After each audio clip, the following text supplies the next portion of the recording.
On number 13, we have this table of integrals right here. Integral of f of x from 2 to 4 is negative 5. Integral of f of x from 2 to 7 is 2. Integral from 2 to 7 g of x is negative 6. So what does that tell us? We should be able to fill in lots of integrals here. So the integral from 4 to 4 of f of x dx. This one's easy.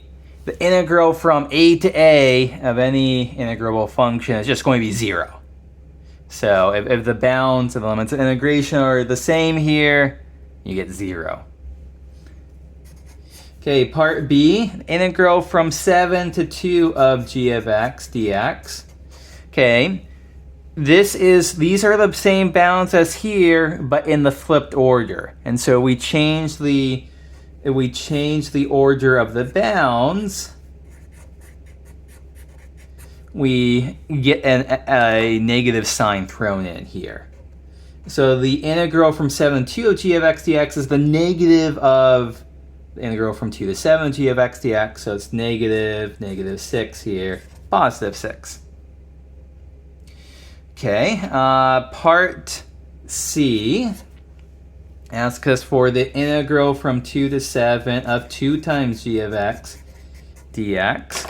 Well, this is a constant. We can move the constant outside the integral.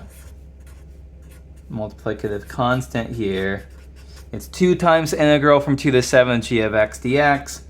This is 2 times negative 6. This is negative 12. Okay, 3 down, 3 to go. Next up is going to be the integral from 4 to 7 of f of x dx. So for this, realize we have an integral from 2 to 4 of f of x, and an integral from 2 to 7 of f of x.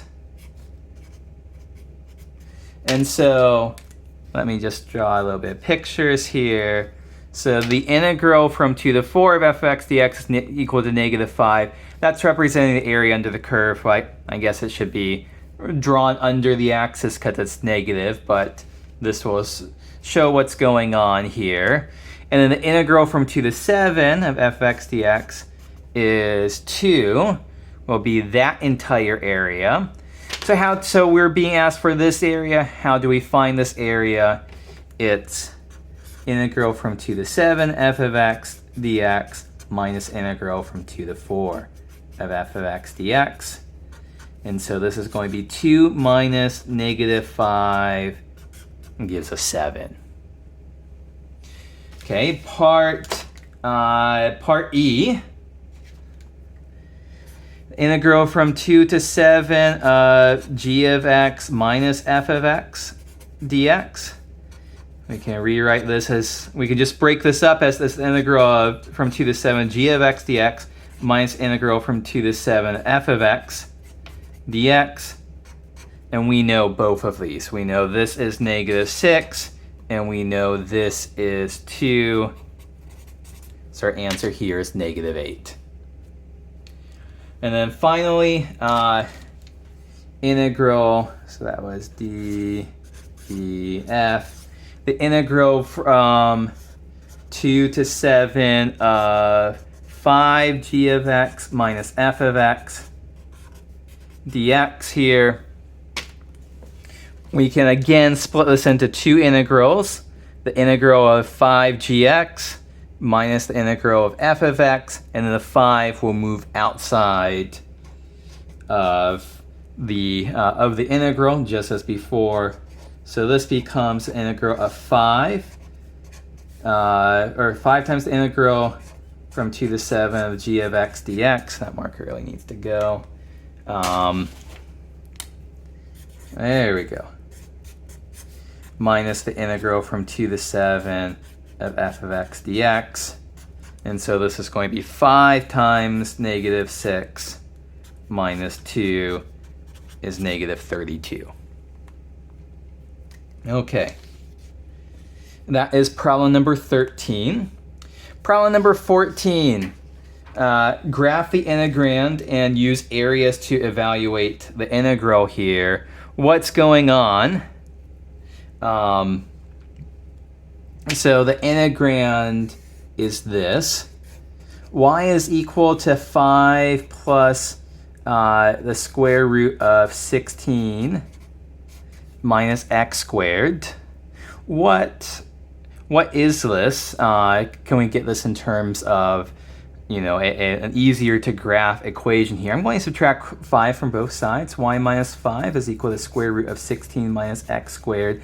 And then squaring both sides will give us y minus 5 quantity squared is equal to 16 minus x squared. And rearranging this, x squared plus y minus 5 squared is equal to 16.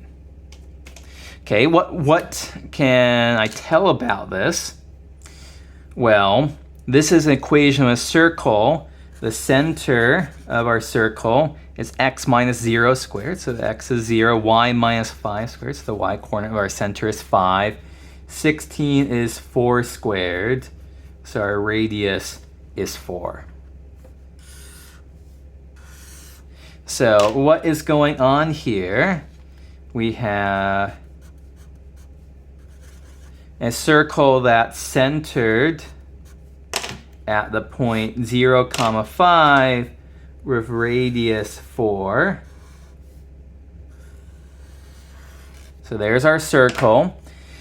Okay, what are bounds here from -4 to 4? Okay, well, conveniently, so this is the point 0, 5. This has radius 4. So this point over here is 4, 5, and this point over here is -4, 5.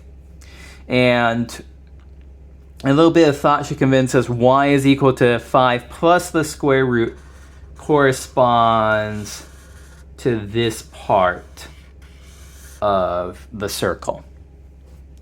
Okay, so now this is just a little bit tricky. We have to think through what's going on here. We want the area under this curve. So this is not, maybe a common mistake to make here would be say, oh, it's going to be area of the circle, and you use area as pi r squared to come up with the area of the circle. It's not the area of the circle. It's the area under the curve. It's this area right here is what we're being asked to find. Okay, how do we find the area of this? Well, realize this might feel difficult, but realize that this is a semicircle stacked on top of a rectangle. So, I cut this right here. This is a rectangle, and then this semicircle up here. We can find the area of each of these pieces separately and then add them together. So what is going on here? For this rectangle, this goes from x equal to -4 to x equal to 4. So this side here is 8. For this side, it goes from y is equal to 0 to y is equal to 5. So this side here is 5. And so the area of the rectangle is 48 times 5. As for the area of the semicircle, now we're going to use pi r squared as the area of the entire circle. The radius is 4, so pi times 4 squared is 16 pi. But then this is only half of a circle. So 16 pi divided by 2 is 8 pi. So what is our final answer? Add these two together, 40 plus 8 pi.